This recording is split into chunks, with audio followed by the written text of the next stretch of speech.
Enggak Rasulullah, Kekeh. tetap kekeh. Orang-orang membawa 2 pahala, aku cuma 1 pahala Haji gitu. doang berarti. Haji doang gitu. Kata Rasulullah begini, "Pahalamu sama kok seperti pahala mereka yang menyebabkan mandi junub itu apa? Apakah Oh. menggauli istri, sekedar menggauli istri tanpa keluar air mani atau keluar air mani dulu baru wajib Mandi junub. mandi junub?" Berdebat nih para sahabat. Begitu juga Rasulullah itu selalu memberikan perhatian yang sangat mendalam kepada para istrinya. Dan menariknya Rasulullah itu perhatian sama istrinya bahkan ketika istri-istrinya itu sedang marah. Sampai segitunya perhatiannya? Perhatiannya dalam arti begini, suatu hari Rasulullah itu pernah mengatakan kepada Aisyah, "Wahai Aisyah, aku tuh tahu kapan engkau marah, kapan engkau lagi marah, maksudnya marah kepadaku, kapan engkau marah kepadaku, lagi ngambek, kapan engkau lagi ya nggak ngambek lah." Gitu. Bagaimana emang Rasulullah gitu? "Aku mengetahui kalau engkau sedang ridho kepadaku, sedang senang kepadaku, itu kalau engkau mengatakan demi Allahnya itu dengan demi Tuhan Muhammad, wa Rabbi Muhammad gitu. Tapi kalau engkau lagi ngambek kepadaku, lagi marah kepadaku, engkau bukan menggunakan demi Tuhan Muhammad, tapi demi Tuhan Ibrahim, wa Rabbi Ibrahim." Coba bayangin, Rasulullah sampai memperhatikan bagaimana Aisyah lagi marah, bagaimana Aisyah lagi nggak marah kan gitu. Padahal kan ini kejadian yang singkat-singkat gitu ya, nggak setiap hari muncul kan, nggak setiap hari dilakukan oleh Aisyah kan. Tapi Rasulullah tuh sampai inget gitu loh. Dan itu kan sederhana aja, tapi Rasulullah sampai inget gitu. Saking perhatiannya itu. Saking perhatiannya. Lagi marah juga diperhatiin gitu loh. Tapi yang menariknya di sini sebenarnya ya. Menariknya di sini Aisyah. Aisyah itu kan tadi kalau lagi seneng, lagi nggak ngambek, pakai demi Allahnya, pakai demi Tuhannya Muhammad, wa Rabbi Muhammad. Tapi kalau lagi marah, demi Tuhannya Ibrahim, wa Rabbi Ibrahim. Ini pinternya Aisyah. Artinya Aisyah kan nggak milih nama nabi lain kan? Iya. Milihnya Ibrahim. Kenapa Ibrahim? Karena Ibrahim itu ya bapaknya Muhammad lah. Artinya Muhammad itu kan masih keturunan Ibrahim kan? Makanya Aisyah kemudian mengatakan apa? "Benar wahai Rasulullah. Memang aku kalau lagi ngambek, kalau lagi senang emang kayak gitu. Dan aku memang saat marah, saat aku ngambek pun kepadamu, aku hanya bisa meninggalkan namamu. Nggak bisa aku meninggalkan fisikmu." Masya Allah. Kan biasanya orang kalau marah tuh kan pergi gitu kan, menyendiri gitu kan. Tapi kalau Aisyah katanya gitu, nggak bisa. Kalau lagi ngambek, lagi marah kepadamu, aku nggak bisa meninggalkan kecuali hanya namamu saja. Iya, Masya Allah. Saking cintanya. Saking cintanya gitu. Cintanya, romantisnya. Saking merasa benar-benar memang diperhatikan, diposisikan sebagai yang sangat dihargai gitu lah. Benar-benar diperhatikan lah gitu. Betul. Ini bisa jadi contoh nih buat istri-istri di luar sana nih, ketika marah sama suaminya jangan sampai ditinggalin di suaminya ya. Nah, itu dia. Harus tetap stay sama suaminya nih, hati-hati. Oke, gimana lagi Ustaz nih? Menarik. Ada lagi nih ya. Rasulullah itu rumah tangganya itu penuh dengan canda, penuh dengan keceriaan, dan penuh dengan kebersamaan yang sangat hangat. Masya Allah. Jadi pernah ada cerita begini, lagi-lagi Aisyah ya.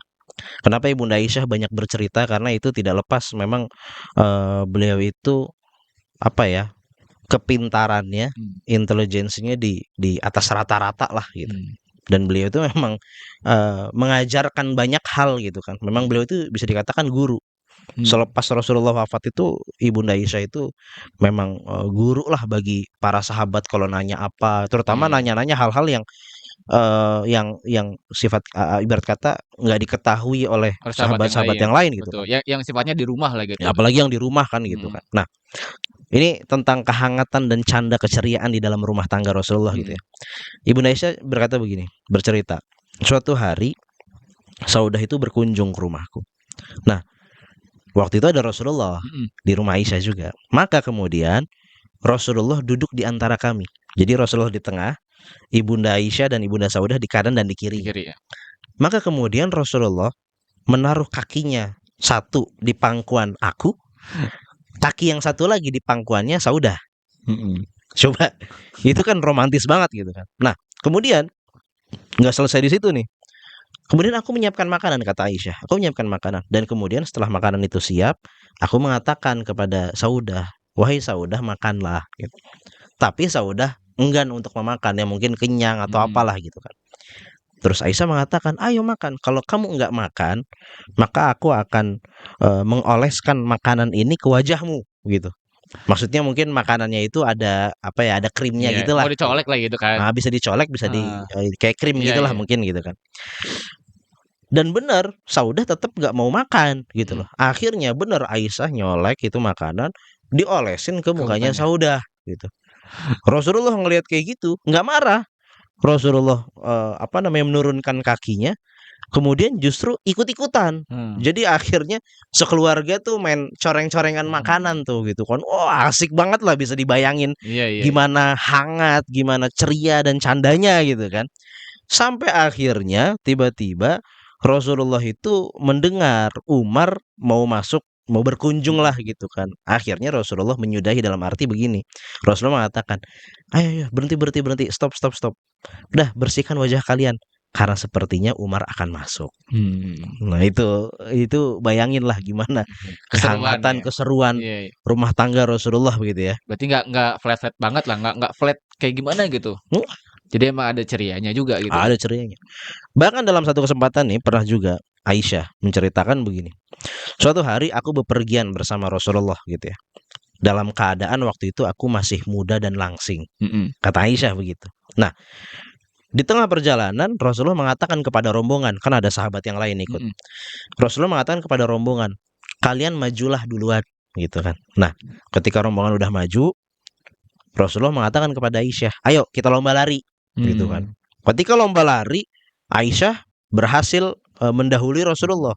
Artinya Aisyah yang menang kan gitu kan. Nah, di momen yang lain, artinya ya mungkin udah berapa bulan yang berikutnya atau berapa tahun yang berikutnya gitu ya. Lagi-lagi Aisyah ikut bepergian bersama Rasulullah. Dan Rasulullah ngajak lomba lari lagi. Dan di lomba lari itu Rasulullah kali ini yang menang. Dan pada saat itu memang Aisyah udah agak gemukan gitu. Berisi lah ya. Udah berisi, kata Aisyah begitu. Apa kata Rasulullah? Rasulullah kemudian tertawa setelah menang lomba lari dia. Rasulullah tertawa dan mengatakan apa? Kemenangan ini membalas kemenanganmu yang dahulu. Ya, itu kan apa ya? Hangat gitu loh. Bisa secair itu. Mencairkan gitu suasana lah ya. Iya, bayangin lomba lari gitu loh. Itu kan berarti kan disaksikan juga kan di hadapan para sahabat, dan Rasulullah nggak malu untuk mengekspresikan cinta itu gitu lah. Nah, itu menarik juga tuh. Ini lagi nih. Rasulullah rumah tangganya itu penuh dengan kelembutan dalam interaksi dan juga kemudahan dalam memenuhi keinginan istri. Jadi Rasulullah itu kalau istrinya punya sebuah keinginan dan keinginan itu memang bukan sesuatu yang bertentangan dengan agama, bukan dengan syariat gitu ya. Rasulullah akan memenuhi itu. Rasulullah akan mudah lah. Ya udah nggak apa-apa lah. Jadi pernah suatu hari dalam haji gitu ya. Ini dalam haji wada gitu ya. Dalam haji wada malam-malam di malam hari, besoknya tuh udah mau pulang. Udah mau pulang. Artinya besok tuh tinggal tawaf wada. Kan tawaf wada tuh berarti tawaf perpisahan kan. Biasanya dilakukan memang di akhir ketika mau pulang. Malam harinya Aisyah bilang kepada Rasulullah, wahai Rasulullah, semua orang pulang dengan membawa haji sekaligus umrah, sedangkan aku hanya haji.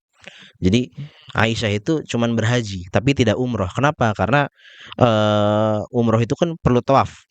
Nah, sementara kemarin ketika datang pertama kali, Aisyah itu dalam keadaan haid. Sehingga Aisyah tidak umroh terlebih dahulu kan begitu kan. Makanya sekarang udah suci nih. Aisyah mengatakan kepada Rasulullah, "Wahai Rasulullah, aku tuh pengen umroh. Aku udah selesai nih haid aku nih. Udah suci nih. Aku pengen umroh. Agar apa ya? Agar aku mendapatkan pahala haji dan juga pahala umroh."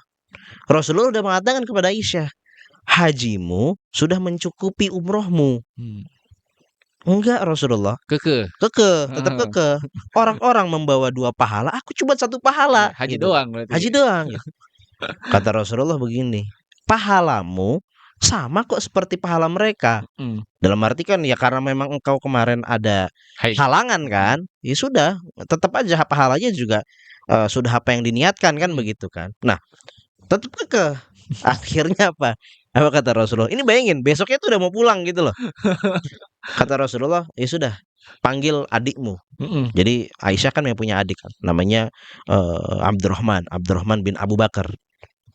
Abdurrahman dipanggil, kemudian Rasulullah mengatakan kepada Abdurrahman, "Wahai Abdurrahman," bukan adik, mungkin kakak lah gitu, intinya saudara kandung. "Bawalah atau temanilah Aisyah ini ya, ke Tan'im, ke daerah Tan'im. Maka apabila kamu nanti sampai Tan'im, maka mulailah ihram dari sana untuk mengerjakan umroh. Nanti kalau sudah selesai umroh gitu ya, udah selesai tahallul, udah tawaf, udah sa'i, udah tahallul, maka aku menunggu di sini." Artinya Oh. Rasulullah tuh memberikan ya kalau memang engkau mau begitu dan itu tidak melanggar syariat gitu kan, ya nggak masalah. Mhm. Ya udah, Berarti diikuti ditemaninya sama, saudaranya. sama Abdurrahman. Ya artinya Rasulullah kan kadang gini ya, orang namanya dalam perjalanan kan capek dulu. Iya. Habis haji lagi. Iya betul. Besok udah tinggal pulang. Ini ngajak umroh. Ini ngajak umroh gitu. Kan berarti kan harus keluar Tenaga tenaga lagi, lagi iya kan betul. gitu kan. Kadang bukan hanya diajak secara fisik gitu, diajak berdialog aja namanya orang udah mau pulang itu kan. Iya iya. Ya elah ngapain sih kan begitu kan. Tapi Rasulullah tuh orangnya mudah. Mhm. Selama itu tidak melanggar syariat, ya sudah, Masya nggak Allah. masalah kan gitu. Nah, lagi-lagi Rasulullah itu sebagai seorang suami benar-benar memposisikan istrinya itu dalam posisi yang terhormat. Mhm. Artinya memposisikan istrinya dalam kedudukan yang layak gitu. Artinya memang kehadirannya itu diperhitungkan gitu. Mhm. Maksudnya bagaimana? Maksudnya begini. Rasulullah kadang mencurahkan isi hatinya kepada istrinya, dan itu berarti dengan mencurahkan isi hatinya kan memberikan atau mengajak istri untuk bisa mendengarkan curahan isi hatinya gitu kan. Mhm. Artinya ya kamu perlu gitu. Kan kita kadang kalau curhat itu kan kita pilih orang gitu kan. Pas ya yang kita percaya aja, yang Yang kita kita percayai, dekat, yang kita yang kita deket, dekat gitu kan. betul. Nah, berarti ketika Rasulullah mencurahkan isi hatinya kepada istrinya berarti kan memberikan kepercayaan kepada istrinya kan begitu. Atau caranya adalah dengan menerima masukan dari istrinya. Kadang ada model suami kan yang nggak mau nggak dikasih masukan. mau dikasih masukan. Lah, lu siapa sih gitu kan? Lu cewek tahu apa kan begitu kan? Iya, itu gua suami itu. Tapi Rasulullah itu benar-benar apa namanya? Mau gitu loh mendapat saran dari istrinya gitu loh. Dan itu bukan kebiasaan orang jahiliyah gitu. Artinya orang jahiliyah Arab, budaya Arab pada saat itu, budaya Quraisy lah pada saat itu, istri itu nggak pernah didengar pendapatnya. Oh. Nah ini Rasulullah, berarti kan ini artinya Rasulullah itu kan nggak ngikutin budaya gitu loh. Rasulullah emang dapat wahyu dari langit gitu kan. Artinya beliau juga menerima pendapat wanita gitu. Contohnya begini, ketika ini hari-hari pertama banget tuh, ketika Rasulullah bertemu malaikat Jibril di Gua Hira, kemudian ketakutan pulang, itu kan kemudian kan ya singkat cerita kan Rasulullah kan menceritakan kepada istrinya apa yang dialami. Tapi masalahnya Rasulullah belum tahu nih, ini yang terjadi ini apa gitu kan. Artinya apa gitu. Masih bingung lah ya. Masih bingung maksudnya apa gitu. Nah, di sini kemudian Khadijah memberikan masukan. Wahai suamiku, mari kita mengunjungi pamanku gitu ya. Sepupu atau paman ya, sepupunya. Sepupu Khadijah yaitu Waraqah bin Naufal. Kenapa? Karena Waraqah bin Naufal ini orang terpelajar, orangnya lurus. Artinya tidak musyrik gitu ya. Tidak menyembah berhala dan seterusnya. Dan dia orang terpelajar. Barangkali dengan kita bertanya kepada dia apa yang engkau alami, dia akan memberikan informasi yang ya bisalah gitu. Yang mungkin dia ketahui gitu lah. Yang bisa menjelaskan apa yang terjadi kepada engkau gitu. Dan itu diterima oleh Rasulullah. Makanya kemudian Rasulullah kan dan Ibunda Khadijah menemui Waraqah bin Naufal. Itu satu cerita. Nah, cerita yang kedua, ketika peristiwa Hudaybiyah. peristiwa Hudaybiyah itu kan Rasulullah membawa pasukan, membawa para sahabat jumlahnya cukup banyak gitu ya, ribuan mau umroh ke Mekah. Tapi ternyata kan ya singkat cerita nggak berhasil lah karena dihadang oleh orang-orang Quraisy. Akhirnya nggak jadi umroh kan, nggak jadi umroh. Kemudian Rasulullah ya kalau nggak jadi umroh harus apa bahasanya diselesaikan lah umrohnya. Artinya ya udah tahalul kemudian memotong hewan kurban gitu kan, menyembelih hadiu gitu kan. Rasulullah kemudian memerintahkan para sahabat, ayo potong rambut, cukur rambut, tahalul dan kemudian sembelih hadiunya, hewan kurbannya gitu. Para sahabat tidak menggubris perintah Rasulullah, dalam arti para sahabat tuh masih berharap gitu loh bisa umroh gitu. Akhirnya Rasulullah marah masuk ke dalam kemah. Di dalam kemah ada istrinya Ummu Salamah. Ummu Salamah melihat Rasulullah dalam keadaan marah gitu karena para sahabat tidak mau mengikuti perintahnya. Ummu Salamah ngasih saran, wahai suamiku, wahai Rasulullah, engkau nggak perlu marah. Engkau gini aja, caranya begini. Engkau keluar, nggak perlu ngomong apa-apa, engkau langsung cukur, tahalul, kemudian engkau sembelih hewan hadiumu, hewan kurbanmu. Pasti niscaya orang-orang akan ngikutin. Karena engkau kalau sudah melakukan sesuatu, semua orang akan ngikutin. Kan gitu. Bener, Rasulullah keluar, nggak ngomong apa-apa, manggil satu orang yang biasanya nyukur, dicukur rambut beliau, kemudian beliau nyembelih hewan kurbannya gitu. Semua orang langsung cukur, langsung nyembelih. Bayangin, Rasulullah itu karena saran dari istrinya Ummu Salamah gitu. Dan Rasulullah berarti kan menerima kan saran dari istrinya kan. Selama memang saran itu tepat, benar dan membangun lah, bahasanya begitu kan. Ya sarannya sekiranya ini sarannya udah bener nih, bisa kita pakai nih. Akhirnya kita pakai gitu. Ya jangan sampai kalau misalkan istri ngasih saran ya diacuhin, dicuekin. Apalagi ngasih saran malah dimarahin. Cewek tahu apa kan, orang begitu gitu kan. Harusnya kayak Rasulullah tuh, istri ngasih saran ditelaah dulu baru diterima gitu kan. Itu dia kan itu. Nah, Rasulullah juga kepada para istrinya itu benar-benar menjaga kecintaan, menjaga kenangan-kenangan indah. Ya kan selama beliau sampai wafat gitu ya. Istri yang sudah wafat itu kan Khadijah kan. Rasulullah itu sangat menjaga cintanya Khadijah. Dan beliau benar-benar menjaga kenangan-kenangan indah bersama Khadijah. Seakan-akan Khadijah itu masih hidup. Berarti nggak dilupain tuh? Bener-bener nggak dilupain. Dan beliau sangat berbalas budi lah untuk menjaga cintanya Khadijah. Jadi Rasulullah itu kalau udah ngomongin Khadijah, wah, itu beda gitu loh. Atensinya beda, suaranya beda. Bahkan saking seringnya Rasulullah nyebut-nyebut Khadijah, kebaikan-kebaikan Khadijah gitu ya. Itu Ibunda Aisyah itu sampai cemburu. Ya biasa cemburu. Seorang wanita cemburu biasa gitu loh. Iya. Sampai Ibunda Aisyah tuh sampai mengatakan begini, aduh lagi-lagi yang diingat perempuan tua gitu. Sampai mau ngomong begitu. Perempuan tua yang sudah mati itu. Ya Allah. Bukankah Allah telah menggantikan perempuan tua itu dengan yang lebih baik gitu. Itu kata Ibunda Aisyah. Ya bahasa cemburu nih. Iya. Apa kata Rasulullah? Demi Allah, Allah tidak pernah memberikanku ganti yang lebih baik daripada Khadijah. Masya Allah. Itu kan berarti Rasulullah benar-benar mengapresiasi bagaimana Ibunda Khadijah kebaikannya gitu kan. Bukan hanya sekedar rasa cinta, tapi harta juga dikerahkan lah. Betul. Jiwa, semuanya dipertaruhkan oleh Ibunda Khadijah untuk Rasulullah kan begitu. Dan nah ini dia, Rasulullah itu ya pokoknya kalau udah ngomongin Ibunda Khadijah gitu ya, itu Rasulullah itu sampai sering ngasih sesuatu hadiah kepada orang-orang terdekatnya Khadijah gitu. Saudara-saudaranya Khadijah sering diberi hadiah. Jadi seakan-akan Khadijah masih hidup kemudian memberikan kepada saudara-saudaranya. Padahal kan Khadijah udah wafat gitu kan. Ya, benar, secara fisik dia sudah wafat. Tapi beliau masih hadir, masih seakan-akan masih hadir dan masih hidup dalam hati Rasulullah. Masya Allah. Sampai segitu. Saking mencintainya. Saking mencintainya. Nah, yang terakhir nih, ini menunjukkan bahwasanya ini kan sebenarnya yang menceritakan semuanya kan istri-istrinya Rasulullah gitu kan. Ketika istri-istri Rasulullah ini menceritakan berbagai hal terutama dalam urusan rumah tangga.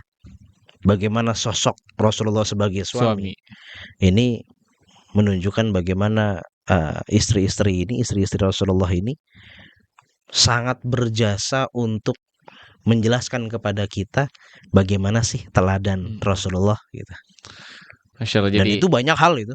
Benar. Bukan hanya dalam rumah tangga gitu ya, dalam banyak hal, dalam masalah-masalah yang sifatnya sampai ibarat kata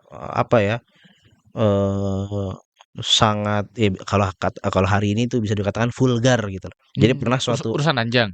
Ya contohnya gini, pernah suatu hari Abu Musa al-Asy'ari ini seorang sahabat cerita, ini para sahabat berbeda pendapat gitu kan.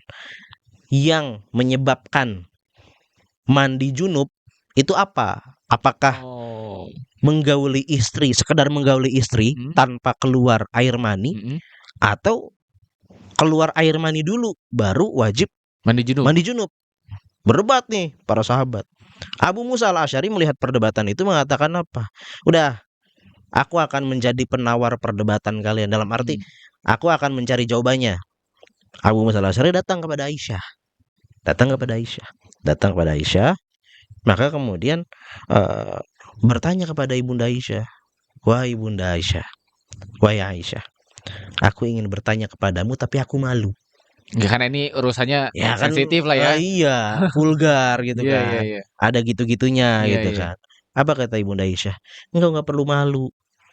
Anggaplah aku sebagai ibumu yang melahirkanmu. Ya pada dasarnya sebenarnya kan istri Rasulullah, ibunda orang beriman. Tapi engkau harus memposisikanku seakan seperti ibu kandungmu yang melahirkanmu. Artinya gak usah malu, nanya apa aja gitu loh. Apalagi masalah ilmu gitu kan. Kemudian Abu Musa akhirnya nanya lah, nih sebenarnya gimana nih gitu kan. Apa yang menyebabkan seseorang itu wajib mandi junub? Apa kata Ibunda Aisyah? Aku pernah mendengar Rasulullah SAW bersabda, jika seorang laki-laki gitu ya menggauli istrinya, artinya melakukan hubungan gitu ya dengan istrinya gitu ya, walaupun tanpa keluar air mani, ya itu sudah wajib mandi junub gitu ya, tanpa menunggu keluar air mani gitu. Artinya kalau bersetubuh kemudian nggak keluar air mani, ya tetap harus mandi, wajib mandi junub gitu ya.